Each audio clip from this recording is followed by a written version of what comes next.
Celebrando neste domingo a solenidade da Santíssima Trindade. A solenidade que celebramos é um convite para contemplar a comunhão entre as três pessoas da Santíssima Trindade. Comunhão essa que resulta do amor. A gratuidade deve ser a marca característica do amor cristão.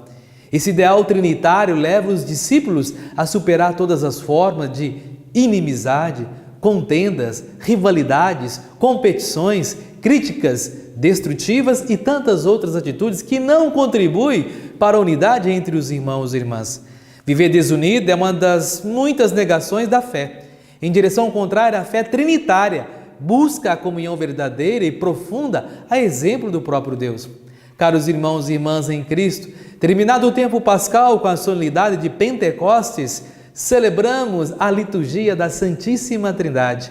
Após proclamar nos santos mistérios que o Pai entregou o Filho por amor ao mundo, na potência do Espírito Santo e no mesmo Espírito eterno, o ressuscitou dos mortos para a nossa salvação.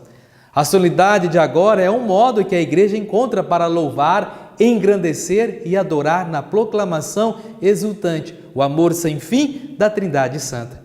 Veja na primeira leitura do livro de Deuteronômio.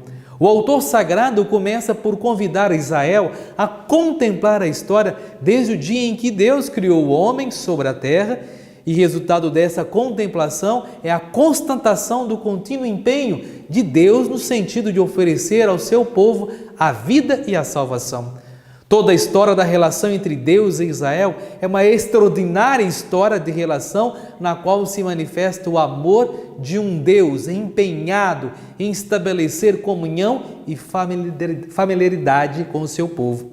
Veja na segunda leitura da carta aos Romanos, é um texto sereno e amadurecido, escrito por Paulo por volta dos anos 57 a 58, no qual Paulo apresenta uma síntese da sua mensagem e da sua pregação.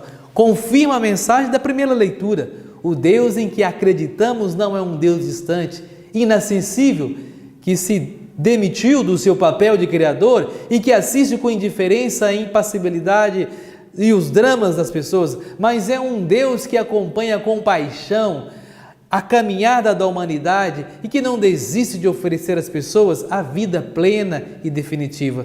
O fiel que acolhe a proposta de salvação que Deus faz em Jesus vive no Espírito. Os que aceitam receber a vida de Deus e vivem no Espírito são filhos de Deus.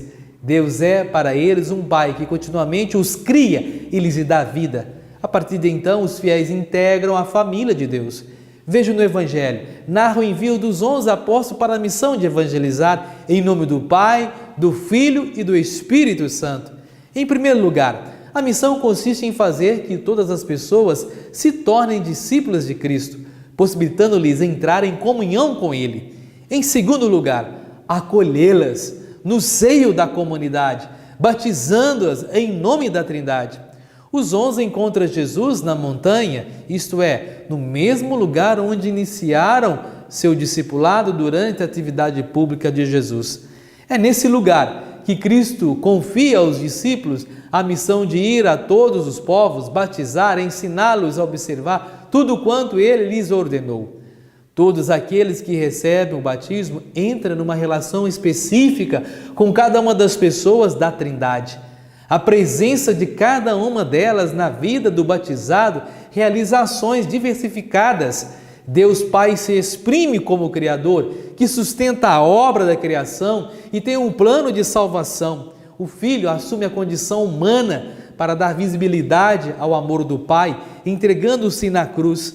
O Espírito anima a comunidade de discípulos que Jesus instituiu. Portanto, ao celebrarmos essa festa, fazemos um ato de fé nas três pessoas divinas, na sua unidade, ao mesmo tempo, agradecemos os dons recebidos. O mistério da Trindade é o primeiro dogma da nossa fé, a verdade fundamental do cristianismo. Não podemos negar nem explicar essa verdade misteriosa da nossa fé. Ela foi objeto de reflexão de mentes iluminadas do cristianismo, como Santo Agostinho, o menino e a conchinha no mar, e São Patrício, que para tentar explicar este mistério aos holandeses, colheu um trevo e explicou-lhes que o trevo é um só, assim como uma só é a realidade de Deus, mas as folhas são três, distintas, iguais, como são distintas e iguais as pessoas da Santíssima Trindade. Veja, a Santíssima Trindade é um mistério doutrinal. Cremos que Deus Pai enviou o Filho que morreu e ressuscitou e que o Espírito Santo veio para a nossa santificação e que a manifestação no tempo e na história dos homens, do Pai e do Filho e do Espírito é a revelação da existência eterna, pessoal e distinta das três pessoas divinas. A Santíssima Trindade é um mistério cultual, mistério presente na liturgia. No batismo, fomos batizados em nome da Trindade. Na Crisma, recebemos do Pai, por mediação do Filho, o dom do Espírito Santo. Na confissão, dos nossos pecados são perdoados em nome do Pai, do Filho e do Espírito Santo. No sacramento da ordem, há a invocação do Espírito Santo da parte do Pai pela mediação do Filho. No matrimônio, os noivos entregam ao outro as alianças em nome do Pai, do Filho e do Espírito Santo. Na oração eucarística, temos a tríplice invocação trinitária, primeiro como agradecimento ao Pai pela obra que realizou na história, depois a invocação do Espírito Santo sobre o pão e o vinho na hora da consagração. A Santíssima Trindade é um mistério na vida cotidiana. Todas as vezes que rezamos o creio, invocamos a Trindade. A Santíssima Trindade age na história. O Pai como Criador e Salvador, o Filho que se fez homem por você, para que você se torne divino por meio dele, como diz Gregório de Nazianzeno. Ele restaurou a imagem de Deus ofuscada por nós pelo pecado. E o Espírito Santo nos santificou e age junto com o Pai e o Filho na história. Contudo, amados irmãos e irmãs, vivemos do Pai pelo Filho no Espírito, vivemos no Pai pelo Filho no Espírito e vamos para o Pai através do Filho no Espírito. Trindade Santa, nossa vida e plenitude eterna. É assim que os cristãos confessam o seu Deus como eterno, amor vivo e circulante, que gratuita e livremente se derrama sobre o mundo e sobre a nossa vida. Vamos juntos evangelizar. Dê seu like, comente. Vamos ser homens e mulheres do Evangelho de Jesus Cristo, anunciando a palavra de Deus. E que Deus, na sua bondade, nos abençoe e fortaleça hoje e sempre. Ele que é Pai, Filho e Espírito Santo. Amém.